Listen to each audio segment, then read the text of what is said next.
Un chapitre de la Bible. Livre des Juges, chapitre 15. Vengeance de Samson. Or, quelque temps après, à l'époque de la moisson des blés, Samson rendit visite à sa femme en apportant un chevreau et déclara « Je veux entrer chez ma femme dans la chambre à coucher. » Mais le père de sa femme ne lui permit pas d'entrer.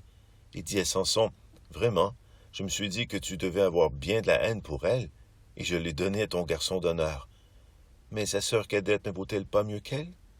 Prends-la donc à la place de l'autre. » Samson leur dit, « Cette fois, je suis quitte envers les Philistins, et je vais leur faire du mal. » Samson s'en alla, s'empara de 300 renards, prit des torches, et tournant les renards queue contre queue, il plaça une torche entre deux queues, au milieu.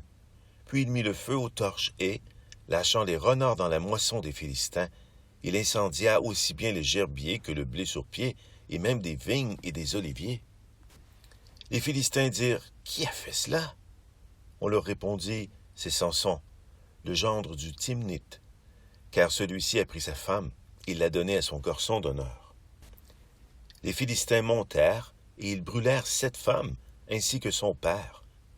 Samson leur dit, « Puisque vous agissez de la sorte, je n'aurai de cesse qu'après m'être vengé de vous. » Il les battit à plate couture, leur infligeant une grande défaite, puis il descendit demeurer dans une faille du rocher de Étam. Samson et la mâchoire d'âne. Les Philistins montèrent camper en Juda et se déployèrent contre Léhi. Les hommes de Juda leur dirent, « Pourquoi êtes-vous montés contre nous? » Les Philistins répondirent, « C'est pour lier Samson que nous sommes montés, pour le traiter comme il nous a traités. » 3000 hommes de Juda descendirent vers la faille du rocher de Étam et dirent à Samson, « Ne sais-tu pas que les Philistins dominent sur nous? Que nous as-tu fait là? » Il leur répondit, « Comme ils m'ont traité, je les ai traités. » Ils lui dirent, « C'est pour te lier que nous sommes descendus, pour te livrer aux Philistins. » Samson leur dit, « Jurez-moi que vous ne m'abattrez pas vous-même. » Ils lui dirent, « Non, nous ne voulons seulement te lier et te livrer entre leurs mains. Nous ne voulons pas te mettre à mort. » Ils le lièrent avec 2 cordes neuves, et ils le firent remonter du rocher. Lorsqu'il arriva près de Léhi, les Philistins vinrent à sa rencontre en poussant des cris, mais l'Esprit du Seigneur pénétra en lui.